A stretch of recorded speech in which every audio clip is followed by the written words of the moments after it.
let's keep going with the misconceptions. We've spoken around different misconceptions around the trauma, but what do you want to add more about? What are the common misconceptions you're seeing that people see trauma as, or maybe describe trauma, or something more connected with, yeah, Mm, trauma? mm. Well, like we alluded to already, one of the greatest misconceptions is that it is something that is going to be with you forever, and there's nothing you can do about it. You know, you can take Mm, medication, you can band-aid it. And what I have learned in my practice and personally is that that is definitely not the case.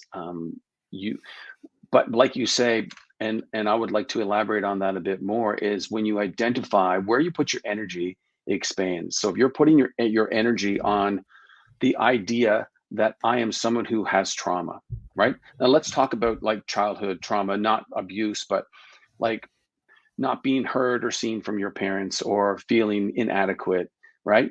Then that is, or blaming them, having that as your story. You know, our stories kind of are created out of these traumatic events. And a lot of times, unbeknownst to most of us, we don't understand that it's running the show on a day-to-day basis, right? These mm, stories that are based on the trauma. And so a lot of it is hidden, and so that's where coaching comes in, as you know, to uncover that, to really liberate from those stories. But the first step is awareness, is really becoming aware that it actually exists and accepting the fact that it is not something that you need to buy into as part of your identity, that you can change that. The science of neuroplasticity is real, and we can, no matter what age, you know, I believe it's Joe Dispenza who says neurons that fire together wire together.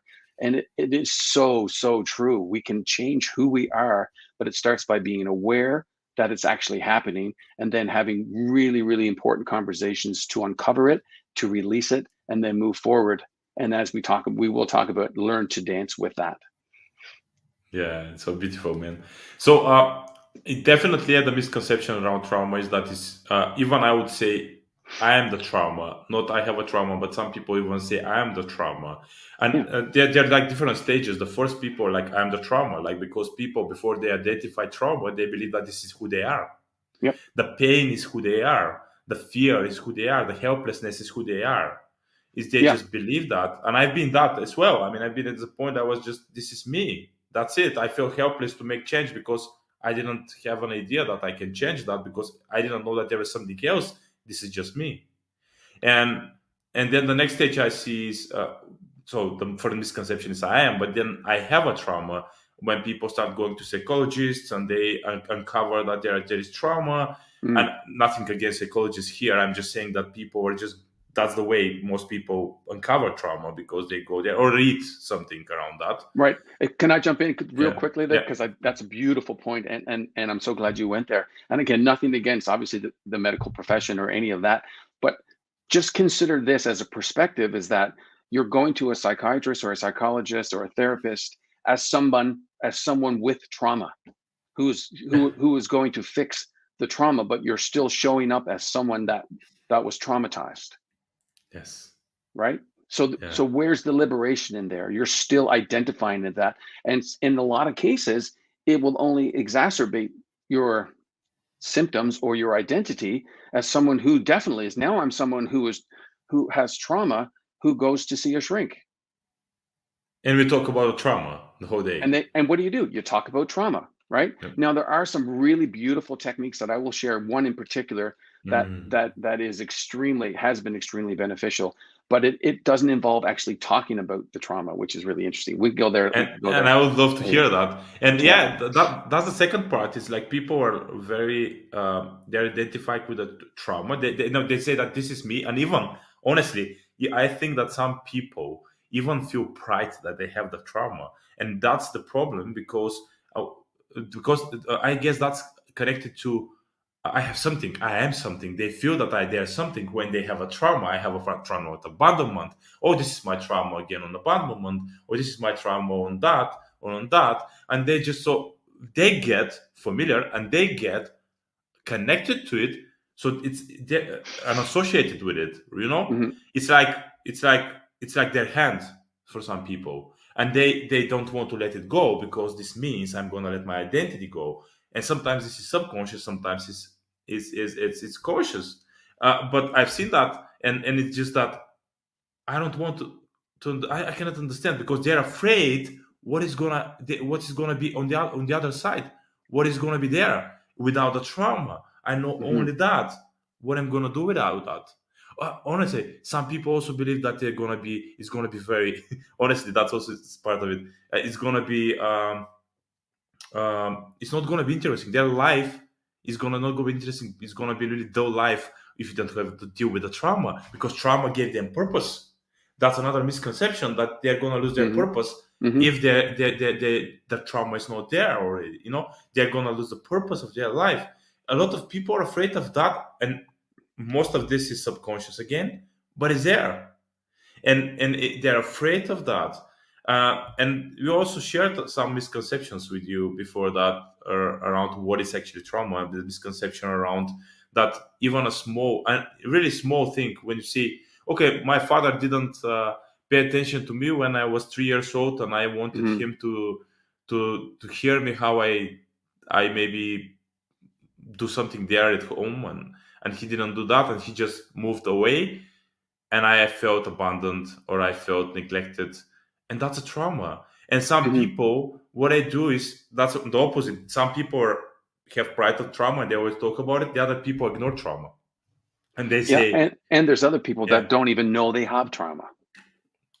They yes, don't exactly the label it first as one. that. Yeah, and I think because that was something that was for me as well. Like, you make excuses, say, "Well, I came from a good family. I was never beaten. I was never," and then you think about actually when you think about it, it's like, "Oh, wait a second. Yeah, that was very traumatic. That was traumatic. Oh, so that is trauma. Oh, I didn't know what that was. I just kind of make excuses or think it's not real. And but why do these things continue to show up in my life at this stage of my life? Oh, okay. And if you do some work and really start to go back and sort of really listen to what's going on and really, do some deep work, and you're like, oh, okay, and Yeah. that's trauma. That's trauma.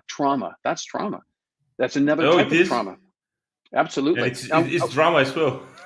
It's totally trauma. Yeah. You know what is funny? And it's interesting that I want to be very clear about this because I work with men and women who are heavily traumatized. So I Mm. don't want to make light of it. So what we're speaking about here today, it's need to be very clear is that like if you're from the sort of ladder of what we spoke about, you didn't realize you had trauma and you're not worthy, and and there was nothing really major that would have changed you neurochemically, because that is actually a fact. So when you like some when you go to war or if you've been abused, like that's a different type of trauma.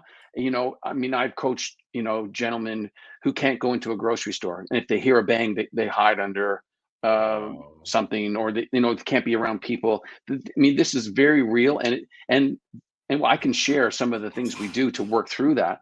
But you've really, again, it comes down to, as a coach and as a mentor and as a friend, is really meeting somebody where they are, understanding, really listening to where they are, listening to their story. And again, it's a story, and then helping them move past that story. But again, it's different for everyone depending on what the trauma was. Yeah, and I definitely believe that Bradley here is very. It's important people to acknowledge. Some people need to get out of it immediately, like we are gonna suggest it with different exercises because they've been there too long. But other people need to stay a little bit there because they always wanted to be out of it. So we what we say here is that if you all life you have ignored the trauma in you, you have actually um, if you ignored part of yourself and you don't accept it, and this part is gonna eat your life from the inside.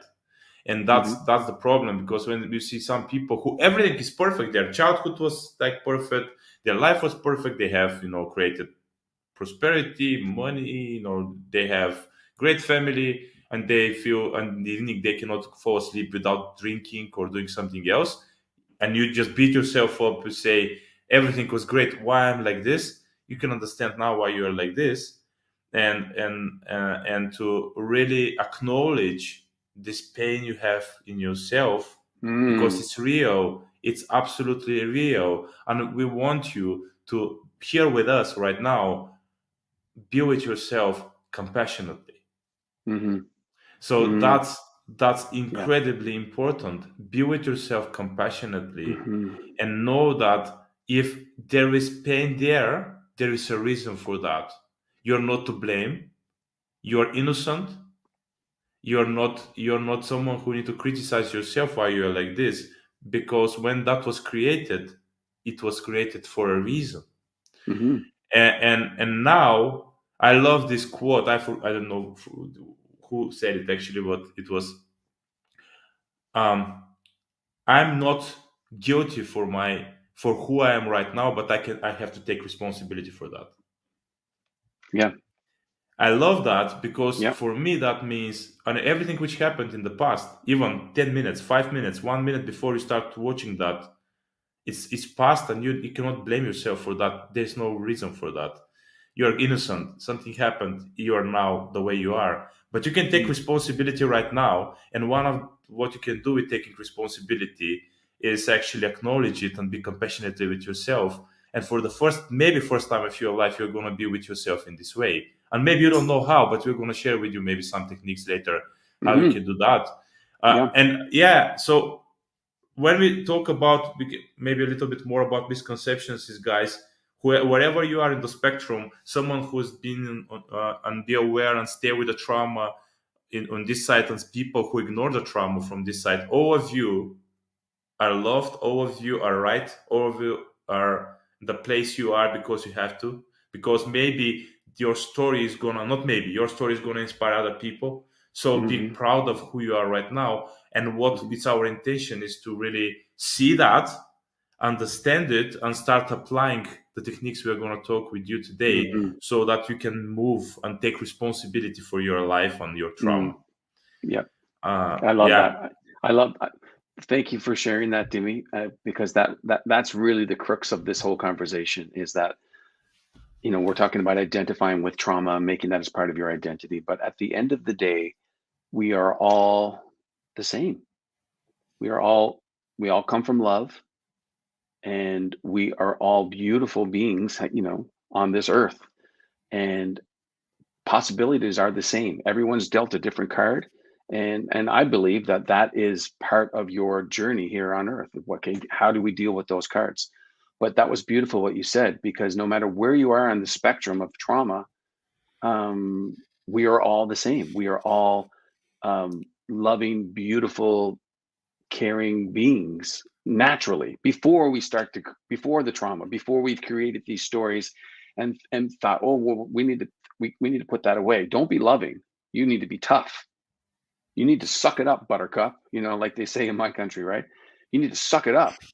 And it's like, oh, but I was really feeling sad and I really wanted to express that, or I really was feeling like I wanted to give you a hug, but you didn't want a hug. What does that mean? Oh, so they start. It can really be that at that level, and it really is. And you bury it, and then you're 50 years old or you're 40 years old, and when someone goes to give you a hug, you push them away. You don't accept that, and it really affects our ability to not only give love, but to also receive it. That's a huge one. Most of us are incapable of receiving. Really, really, really are. And we've learned to do Yeah. that through the trauma. We've learned to do that, and that's become part of our identity. And wouldn't that be amazing? What kind of life would you be living if when someone says, wow, you know, thank you very much. Just a simple something we get every day. You're holding the door. Thank you. And instead of just letting it go over your head, or to really receive that, that's love given to you. That's a moment in every day that you can take and go, okay, wow. And then your day becomes richer. And then you start to create your identity as someone who receives thank yous and is okay with that. And then, anyway, sorry, I Yeah, went on a bit of a absolutely. tangent No, there, but that yeah, yeah, was yeah. that was amazing, man. And people need to, very often they don't receive it because they believe they don't deserve it, and they believe Absolutely. that they don't deserve it because of the trauma they've been through.